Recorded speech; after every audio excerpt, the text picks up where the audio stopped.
Listen, happy last day. Try to remember me like this. No, no. It's a joke. That's not how you'll die, No, is it? no. No. You'll wait to explode like the rest of us. Yeah. 2 a.m. Asteroid hits. I'm gone. This is all a big hoax. You actually believe the news? The meteor is fake. My whole life, I've been terrified of dying alone, and tonight I am literally dying alone. You're not alone. You have me. You don't count. You're metaphysical. Yo, you coming to my end of the world party tonight? We gotta go. Before we die, let's talk regrets. The biggest one is Dad. I'm gonna drive to the ocean, swim naked with the dolphins. You wanna come? No, I'm good. Next up, I would like to make amends with Alet. I have developed psychically to the place where I am capable of extraordinary things. Yeah, I'm Reiki 1 certified. And then Larry. Hey, Liza, here to tell me you love me? There's nothing coming out of those speakers. I found it on the street, but I thought it was a cool visual. Oh, okay. I think it's broken. What? My whole life has just been a series of regret after regret after regret. tonight, you can face those regrets and turn them around. Let's go out with a bang.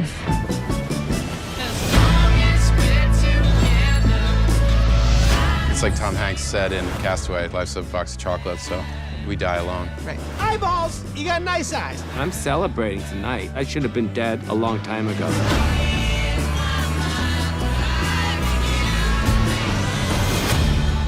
It's like an existential scavenger hunt for your soul. Yeah, I guess. Oh, I dig that. Hey guys, I'm Randy Unger, and it's a special edition of Under the Radar, where we talk all things film. And I have a very special guest with me tonight. I have filmmaker Daryl Wein of the new dramedy, How It Ends. It premiered at the Tribeca Film Festival. I was fortunate enough to see this lovely gem. It's a great movie. It's thought-provoking, it's well-acted, it's funny, bittersweet. Daryl, thank you so much for being with us today. Thank you so much for having me. So the Tribeca Film Festival, very exciting. Tell everyone, what was that experience like for you? You know, it was great. It's always great to premiere your film at any festival, really, because people start to see it and you get to see it on the big screen, and you know, it's what you've been working on and laboring, you know, on for so long. Although this process actually was shorter than normal, because we conceived of it early in the pandemic, shot it during the pandemic, edited it during the pandemic, and then it came out at Sundance in January, and then played at South by and then Tribeca, and now it's coming out next week. How did the story come about? It's very interesting to be friends with your younger self. How did this idea originate? This idea originated early on in the pandemic, when Zoe and I, like everybody, was just overcome with so many feelings and emotions, dealing with everything that was going on in the world and all the tragedy around us. And, you know, we're feeling pretty depressed and sad and, you know, not leaving the house. And so we came up with this idea for this character who is in a similar position. Even though the film has nothing to do with the pandemic, there is a thematic and emotional crossover.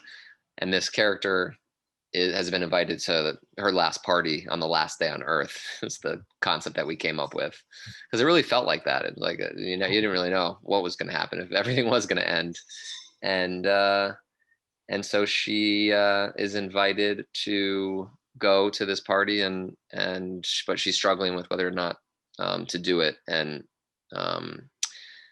is in this conversation with her younger self. So there's this kind of metaphysical angle to the storyline, which makes it fun. And so it came about, really was inspired by doing a deep dive into our own selves at that time and exploring through therapy some things that had happened to both Zoe and I, who co-wrote it and co-directed it with me, in our own lives and past, and working through some of that stuff. And you know, because if you don't deal with some of that early childhood, you know, work, it's almost like you can't, you know, be the fully realized person that you want to be in reality. And so we thought that was an interesting thing to also try and explore in film.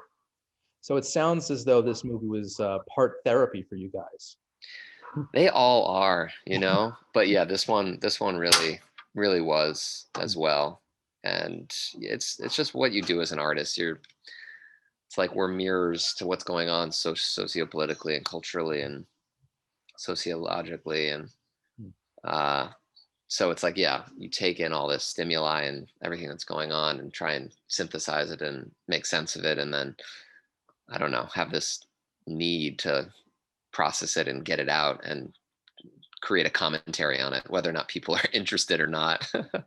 But yeah, it's definitely helpful to use film as a medium with which to wrestle with ideas and thoughts that I have.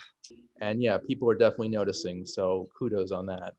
Oh, thanks so much. Yeah, for sure. And I just want to talk about the cast for a minute. What a great lineup you've got. From the lead cast to the supporting roles / cameos. What was the casting process like for this? We didn't have a casting director. We just were the casting directors ourselves and just reached out to all of our friends and people that we had worked with and said, hey, we're doing this thing. And if you want to be a part of it, jump on board if you feel ready and feel like you can, you want to get outside and have fun and play around. And some people were scared, but most people were jazzed to just do something. And that's kind of how it came to be. Kind of like a party. That's exactly right. And yeah, the movie is very self-referential in that way because she's trying to get to a party. So it all makes sense. And you wouldn't even tell that this movie was shot during the pandemic. What were some of the challenges you faced during production? Making a film in general is a nightmare. So if you add a global pandemic into the mix, it definitely doesn't make it easy.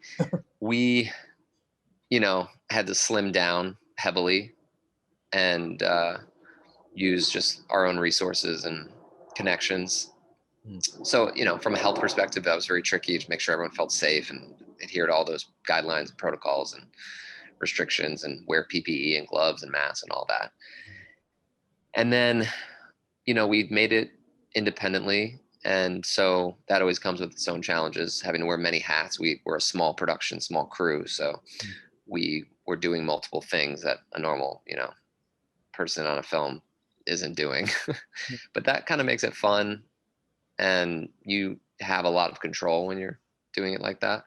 But it's stressful because you've got so much on your plate. So it's tiring and difficult at times. Sounds like it's good stress, like stress that motivates you. We had nothing to do, it was like we had a lot of stress to work through from the pandemic and all the like fears and pain and like tragedy around us. So that was like tough to just like, did we feel the strength to like go make something? So it was like inspiring, and it was always fuels the fire when you're with people that are like-minded and interesting and creative, and it pumps you up. And what was the mood like on set? Was there like a collaborative spirit? It was very intimate because we all knew each other, and that's the best. Like you can just really sink in, and there's not 100 people watching you and a big production and heavy lifting. So it really felt like we were on a playground just playing around, and like at film school almost, like let's go do this, let's do that. Like it was just very intuitive and impulsive, and we kind of found it as we went, and it was a really organic process. That's great. I love to hear that. And I hope there's a yes to this question, but do you plan on working with some of this cast and crew again in the future? I hope all of them, if they'll work with me. I would love to continue. What do you hope audiences take away from the film ultimately? Hopefully they'll deep dive into themselves and use these characters and story as like a mirror to want to do some inner investigation into their, younger selves or inner child, and what does that mean for them? And hopefully we've presented it in a clear enough way that will make people think like, yeah, I should nurture some of those things inside of me that I've wanted to work on or support, and dreams I want to follow and I've been too scared to really do. So it's about self-acceptance and overcoming one's own fear and, what you tell yourself, the devil on the shoulder that's always telling you you're bad or not good enough. So would love for people to walk away feeling empowered and also just a release and like have fun, because we made this as a comedy more than anything, and this last year was so heavy, so hopefully people can laugh and enjoy themselves. And that quirky sense of humor it's present throughout the film. It's a lovely tone that you've established here. I'm curious, was it easy or was it difficult to establish that tone? It's a tone that is something that I've been kind of exploring for a while in different films, like this tone of like you can be funny but also truthful and sad and absurd, and I don't know, I feel like that's who I am. So I live life in a kind of whimsical, ridiculous way, but then I have like very intense, truthful moments as well, where I feel depressed or sad or scared or nervous. And so it's like trying to combine all those feelings into one hodgepodge of a tone. I would love to see the inside of your mind, sir. Well, you're seeing, that's what you're seeing. I'm curious, whom are some of your filmmaker influences? I mean, I hate to say it, but Woody Allen definitely influenced me. Coen brothers, Scorsese, Fellini, Hitchcock, Kubrick, Agnes Varda, Mike Lee, Hal Ashby. Is there a particular genre that you haven't tackled yet that you'd want to in the future? Yeah, I would love to do like a big sci-fi film. Okay. I don't know why, but yeah, I don't know. I love like 2001: A Space Odyssey, and I don't know, maybe it'll be a sci-fi comedy, but well, with How It Ends, I mean, there is a sort of a sci-fi element. That's true. To the impending doom. So yeah, maybe you can do like a prequel or a sequel or something to just kind of extend that universe. that's true. I think I'm also really into aliens right now, so oh, cool. I would like to dig deeper into alien life. Yeah. Like a sci-fi dramedy, maybe? That's right. That's exactly right. Sounds fun. Are there any other projects you're currently working on that you can discuss now? Nothing yet. I mean, I'm writing some things, but nothing ready to talk about. Okay. We'll see. We'll see how things shape up. So last but not least, how can people see How It Ends? They can see it starting July 20th on demand and in select theaters, and then it'll be streaming later this year. I think everybody should see it. It's a really funny film. It's an important film. Just the fact that you guys shot it during the pandemic is an amazing feat. And again, I want to congratulate you on that. Thank you. I really appreciate it. Thanks for having me, and yeah, hopefully people will check it out. Well, Daryl, I hope to have you back on again in the future. I definitely want to see your potential sci-fi film. It's going to be a lot of fun. Me too. Who knows what that'll be. So the film is How It Ends. It's amazing, guys. Go check it out. I'm Randy Unger. This has been Under the Radar, and we'll see you next time. Thanks so much.